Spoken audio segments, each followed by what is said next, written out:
इस्रायलनं खूप मोठी चूक केली आहे म्हणतायत खामेनेईंच्या एक्सपोस्टवरून इस्रायलला हा इशारा देण्यात आला। या क्षणाची मोठी बातमी, खामेनेईंच्या एक्सपोस्टवरून इस्रायलला इशारा देण्यात आलाय। गंभीर परिणाम इस्रायलला भोगावे लागतील। फोटो शेअर करत इराणनं इस्रायलला हा इशारा दिलाय।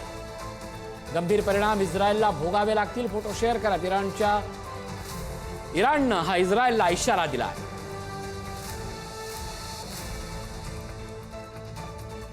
निवृत्त lieutenant colonel Satish Dhage sir आपल्यासोबत जोडले जात आहेत। सतीश सर, आपण बघतोय खामेनेईंच्या एक्सपोस्टवरनं गंभीर परिणाम इस्रायलला भोगावे लागतील असा इशारा देण्यात आलाय। नेमक्या या पोस्टचा सूचक अर्थ काय?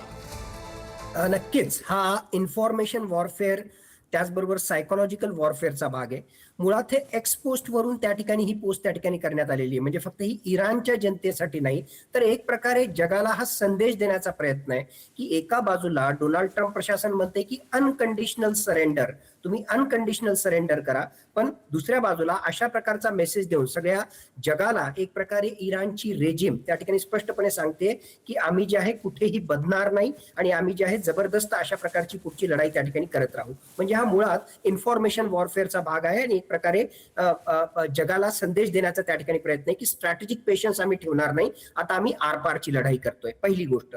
दुसरी गोष्ट, खामेनींच्या एक्स अकाउंट वरून हे त्या ठिकाणी येत आहे। म्हणजे जरी आयातुल्ला अली खामेनी यांचा खात्मा केलेला असला तरी सुद्धा ही थिओक्रेटिक सिस्टम म्हणजेच धर्मसत्ताक राजपद्धतीच त्या ठिकाणी चालू राहते आणि अजून सुद्धा एक प्रकारे जसा सापाचं डोकं त्या ठिकाणी असतं आणि तो डिरेक्शन ठरवत असतो की कुठल्या दिशेला त्या ठिकाणी जायचं, त्याचप्रमाणे आता या ठिकाणी मुज्तबा खोमेनी हे जे आहे दिशा ठरवणार आहेत आयआरजीसीच्या मदतीनं की इराण पुढे कुठे त्या ठिकाणी जाणार आहे। म्हणजेच एक प्रकारे नेतृत्वाचा अभाव कुठेही नाही हे सुद्धा त्या ठिकाणी दाखवण्याचा प्रयत्न त्या ठिकाणी आहे। तिसरी गोष्ट, इराणनं झायनिस्ट रेजिमनं म्हणजेच इस्रायलनं आणि अमेरिकेनं खूप मोठी चूक केलेली आहे। एक डिकॅपिटेशन स्ट्राईक, ज्या प्रकारे आपल्याला माहिती आहे की आयतुल्ला अली खामेनी त्याचबरोबर सिनियर कमांडरचा खात्मा केला आणि एवढंच नाही तर इराणच्या नेव्हीचं जहाज जे श्रीलंकेच्या कोस्टच्या त्या ठिकाणी जे आहे सबमरीन वॉरफेअर मध्ये अमेरिकेने उद्ध्वस्त केलं, त्याचा सुद्धा रेफरन्स याला त्या ठिकाणी असेल की अशा प्रकारची एक प्रकारे अनआर्म्ड निशस्त्र असणाऱ्या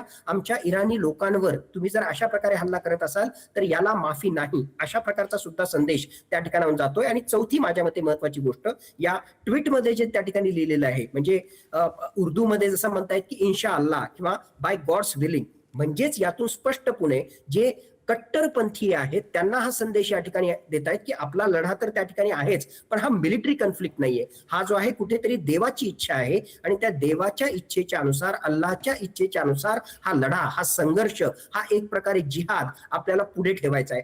असे वेगवेगळे कांगोरे माझ्या मते आपल्याला या ट्विटच्या अर्थात एक्सच्या ट्विटच्या अर्थ एक प्रकारे जे आहे एकूणच सगळ्या पार्श्वभूमीवर एक गोष्ट महत्वाची आहे की आजपर्यंत इराण धमकी देत होता, मात्र आता खामेनेईंच्याच एक्स अकाउंटवरनं ही थेट धमकी दिली आहे। अर्थात याचे वेगवेगळे अर्थ असतील आणि हा सूचक अर्थही म्हणावा लागेल। धन्यवाद ढगे सर या अपडेटबद्दल।